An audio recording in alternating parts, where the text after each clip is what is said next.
Donc voici un petit outil qui peut être utile quand en début d'activité on a plus de dépenses que de recettes et du coup on a un crédit de TVA qui finit par gonfler. Donc il y a un moment ça pose des problèmes de trésorerie et c'est intéressant de pouvoir le récupérer. Donc il y a une procédure qui est prévue pour ça par les impôts et qui n'est pas trop compliquée. Donc ici je suis sur la déclaration de TVA de janvier. On voit que donc c'est un restaurant qui vient d'ouvrir, j'ai assez peu de ventes. On voit les ventes ici.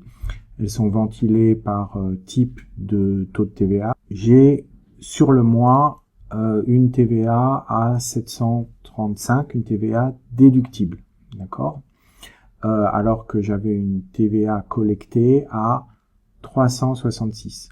Donc j'ai plus de TVA déductible que de TVA collectée, donc ce qui va me générer un crédit de TVA. Et de plus, les mois précédents, j'étais sur le même principe et notamment j'ai fait des immobilisations. Donc j'ai eu beaucoup de TVA déductible. Donc tout ça me donne un total de TVA déductible de 5870. Ça commence à être conséquent. Donc ce que je vais faire, c'est demander un remboursement anticipé de ce crédit. Donc pour faire ça, en fait, il faut aller dans les formulaires de déclaration de TVA et puis il faut aller tout en bas et il faut effectuer une demande de remboursement de crédit de TVA. On va mettre janvier. Je ne vais pas aller jusqu'au bout puisque je l'ai déjà fait pour ce mois-ci, mais voilà. Et je valide. Et j'ai un formulaire en ligne qui est finalement assez simple. Donc d'abord, il y a remplir toutes les adresses de correspondance, en gros. Quelle est votre société, etc. Et ce qui va être important, c'est au niveau du remboursement demandé ici, de bien mettre le total de TVA dont vous allez demander le remboursement anticipé ici. Et puis, qui fait la demande de remboursement, ici, le titre, nom, prénom, qualité, etc. Si c'est votre première demande ou si c'est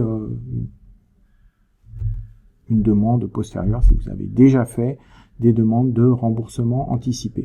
Donc, ce que vous pouvez faire, c'est tout à fait mettre une période d'1 mois et par contre, cumuler des factures qui datent depuis plus d'1 an. Donc, évidemment, il faut avoir les factures sous la main, les numéros de ces factures chez les fournisseurs, pour chaque facture, le montant hors taxe et le montant de la TVA.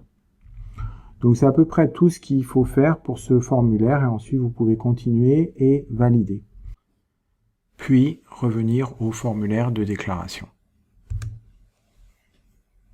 Et ensuite, il va suffire à la ligne 26 de mettre le remboursement de crédit demandé sur le formulaire. Donc ici, je demande 4800. Et j'avais, avant de demander ce remboursement anticipé, j'avais 5504 de crédit de TVA. Donc, en anticipant ce remboursement futur par les impôts, il ne me restera que 704 de crédit à reporter sur ma prochaine déclaration de TVA, c'est-à-dire 5504 moins 4800.